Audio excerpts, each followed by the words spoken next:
Hi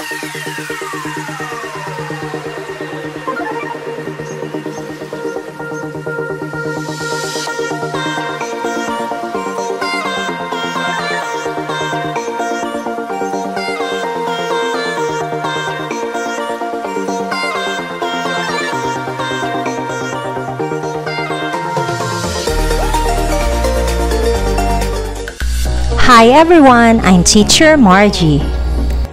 Nasubukan nyo na bang i-update ang grades ng inyong learners?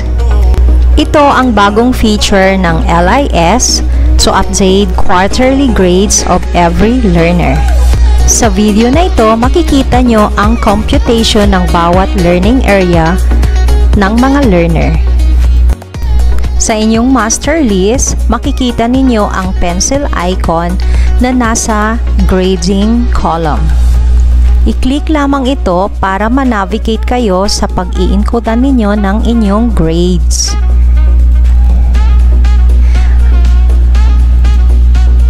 As you can see, every quarter kong ina-update ang mga grades ng aking learners. So, fourth quarter na lang ang kailangan kong i-encode. So, let's start to encode grades. Ayan. Ang kagandahan nito ay meron ng computation ng final grade at nalalagyan na rin ng remarks na passed. So, hindi na kayo magko-compute pa using calculator kasi automatic na nagko-compute na ang final grade.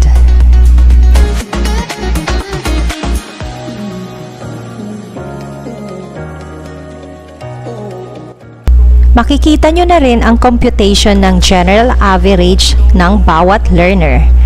Sa akin, ito na ang aking kinopya sa card para hindi na ako mag-compute ng final grade.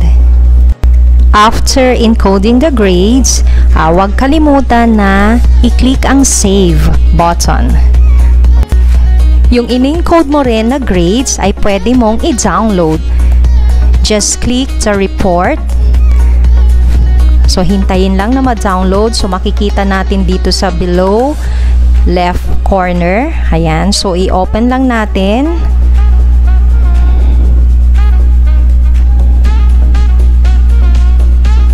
Then, makikita na natin ang summary ng grades ng bawat learner.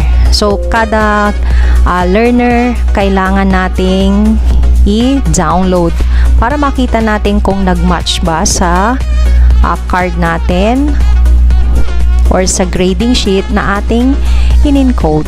Ayan. So, ganyan ang itsura ng i-download natin na report card. Ayan. So, kapareho siya ng ating card or SF9. Ayan. So, meron na rin siyang final rating, remarks, and general average at remarks din na promoted. At kung okay na lahat ng mga learners mo, pwede ka nang mag-download ng SF5. Ayan. So, pindutin lamang sa school forms. Ayan. Then, hanapin ang section.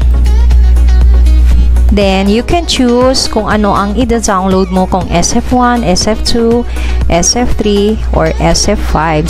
So, ang kailangan ko na lang ay ang School Form 5 or Report on Promotion and Level of Proficiency. Ayan. So, i-download na natin. Ayan. So, successful na ang downloading. So, tignan natin. Ayan, so nakalagay na lahat ang details na kailangan natin.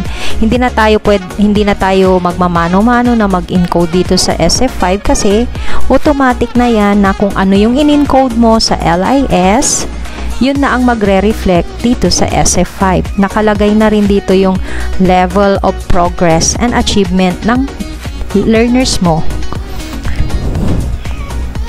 Sana nakatulong itong video na ito para makapag-umpisa na rin kayo at maka-download ng SF5. Maraming salamat!